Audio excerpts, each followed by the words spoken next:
Hamid Al-Ghazali on this edition of the Slate.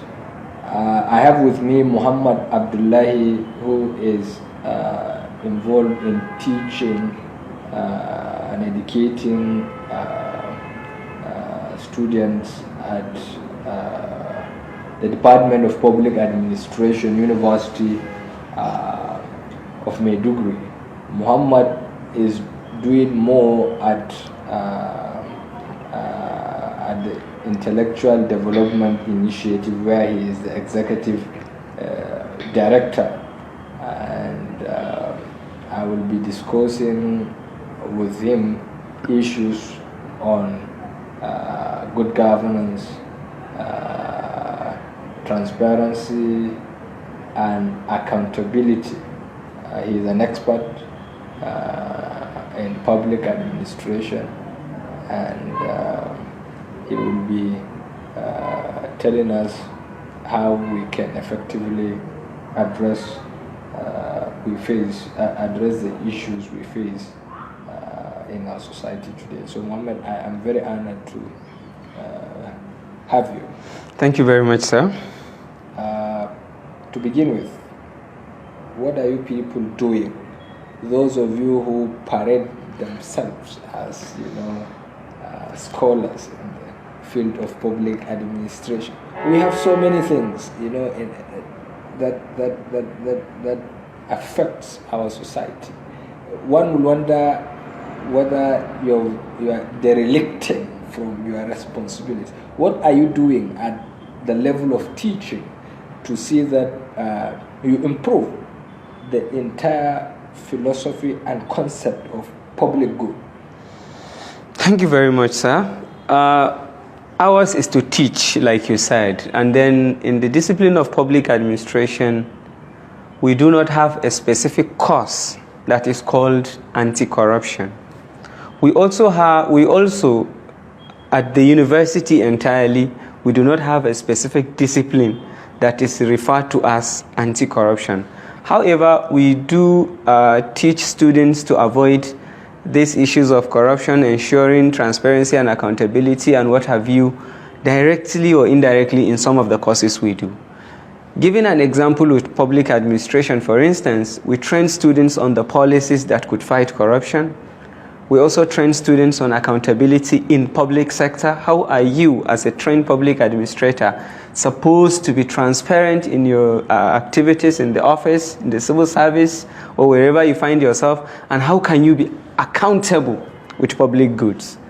And then we also take our students to other neighboring fields, such as accounting, so that students will be able to learn the arts of accounting.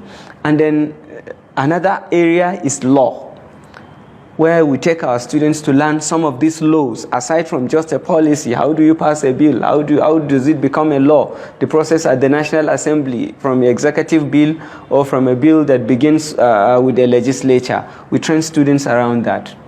And then, this is more of education anyway. On the aspect of skill, what we do mostly is staff advisory. As a lecturer or as a teacher, automatically you are a role model and a mentor to a number of students. Since you are a mentor and a role model to a number of students, the expectation is you are supposed to be somebody who is transparent in your dealings, who is very much accountable, who is who is not related to corrupt practices and what have you. Because students see you and they try to emulate what you do. And then secondly, on this aspect of skill is staff advisory. Specifically, when you have students' unions, or in almost every department, you have a staff advisor. That staff advisor is advising students on a number of issues, including this anti-corruption that we're talking about right now. Because our students are involved in managing unions, all these students' unions, especially departmental-based unions and associations. Those that are above departments also have specific staff advisors in selected departments who are also supposed to be overseen by the Dean of Students' Affairs. So basically, these are the little we do. This question may seem a bit funny, but is it to say that, in the university, all the teachers, all the lecturers we have live up to that standard where students can, can look up and say, yeah, this is what my teachers are doing. And I can, is it to say that all lecturers from all across the institution, because the same way students may learn these good traits from good lecturers, if at all there are bad lecturers, then they are also going to. So, are you therefore telling us that this is what it is in the universities? Thank you very much for this question. I don't want to speak for myself and I don't want to speak for anybody, but I want to speak as in a holistic way. To be honest, corruption is now a cancer in our society. It has eaten up all the sectors. Academics are not excluded. We also have our own contributions as far as corrupt practices are concerned in the country. So the department has more to do in the university than to the outside community. I don't understand. You now seem to admit that corruption is just everywhere. And it is. And it is even quite there in the university. So departments such as yours has more work to do in fixing the universities first, even before the outside community. That's your constituency, right? Yeah, to be honest, I agree with this, because my field, to be honest, has specifically touched a number of issues that has to do with corrupt practices.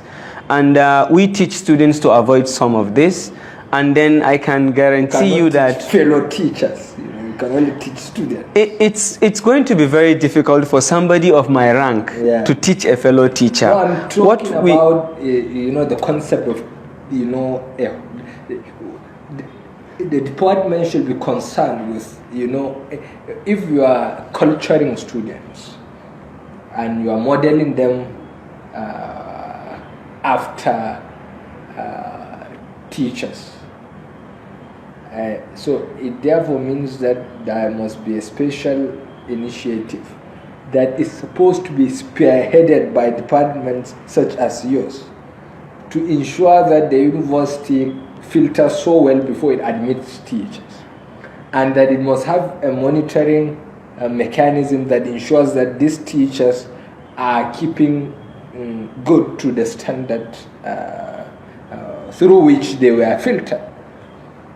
I think some initiatives like this. Yes, you are right. We have some of these things already in place, although it may not be so common, so visible with a name that so initiative is taking place. But every single lecturer that you see in a particular department must have a mentor, must have somebody he look up to. And then aside from all of that, the university as a whole has a policy which fights some of these practices. For instance, if you are caught in anything that has to do with corruption, for instance, if you plagiarize somebody's publication and the university gets to understand that, there's a penalty for that, which could even mean what will I say, sending you out of the university, dismissal entirely. So already the university has this type of policy, and also at the departmental level, we have committees that look at some of these things. Because before you forward it to faculty level, to the university level, the department must begin its own processes first. I have so much to ask you on this subject, but this is why you're here. Yes, exactly. I am interested in just how we can, minimize the tendency for corruption. And my thought is that at teacher level we can do a lot more. And post-teaching, how do we as a people both educate the public? Because the other time someone was asking me whether corruption is inevitable.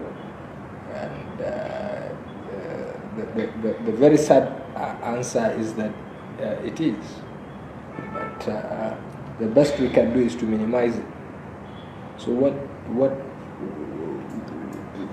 from your experience dealing with students and teaching, how do we carry out this difficult but necessary job of fixing our society in the area of public service, accountability, good governance. What do you think? What are your thoughts? Okay, although I have already said some of the things we do, but I would like to say we need to do more. For instance, we need to have specific courses such as general studies courses that teaches students the art of doing away with these corrupt practices, ensuring transparency and accountability in dealings and what have you. At present, we do not have any general studies course that does that. Because a student is in public administration and he is learning these things, doesn't mean somebody who is in English, history, Hausa or so, they don't have some of these kind of opportunities. So first of all, I would like to recommend that we have these type of things in place at the university. And then secondly, as a teacher, every student has somebody among the lecturers that he look up to. If you happen to be in that position, you are first of all supposed to be clean first before you train somebody.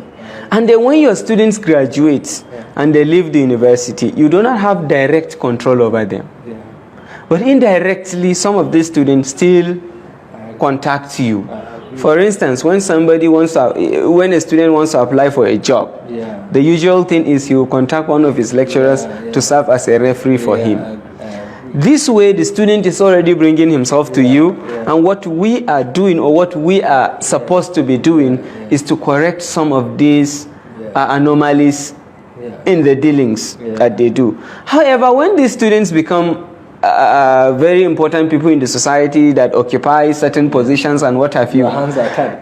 Of course, our hands are tied. There is no way you're going to ask the student to do otherwise.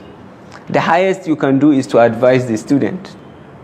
But still, civil society is doing a lot, although we would still want civil society to do more. And then on the issue of advocacy, teachers should also be part and parcel of it. Tell students about anti-corruption, about transparency, about accountability in every course that you will teach. For instance, although this is not directly related to corruption, there was a day I drank a water in a bottle and I refused to throw away the bottle. Students keep asking me, "Sir, throw it away." I say, "No, I'm not going to throw it away until I find a bin." So that became a topic amongst them, that this is what this lecturer is doing. So if you will behave in this type of way, I believe the students will also make it a topic and they will continue to talk about it. So as a people, we need to provide those from behind us a model. A model that gives them a sense of framework, a sense of direction. We have a very limited time. One snappy question: if there is one thing you want to see in the fight against corruption, if there is one thing you want to see achieved or done, what would that be? It would be for youths to act the way they speak. A number of young persons nowadays speak about anti-corruption. Like my own very senior colleague, a role model in the academia, Professor Harun Adlakwa, always says, fighting corruption is fast replacing our national anthem. And then look at our youths. A number of youths always talk about fighting corruption. But I ask them, is that thing they say is in practice? If there's one thing I would love to see, is for those youths to act the way they speak. Because I wish this happens, because it doesn't seem to be in place. Thank you so much. You're welcome, have sir. So many things to learn from you and so many discussions to keep on, but time is not on our side. This program is meant to be 20 minutes or less. So I will keep a deal with you to discuss some more. Thank you so much You're welcome. for being here. Thank you very much. Thank you, viewers, for being part of this show. We can keep a date with us for our subsequent programs, where we'll be speaking more on subjects like this and a lot more. You can follow us on our social media platforms. The handle is at Yerwa Express on Twitter, on Facebook, and Instagram. And the website is still www.yenlive.com. Thank you.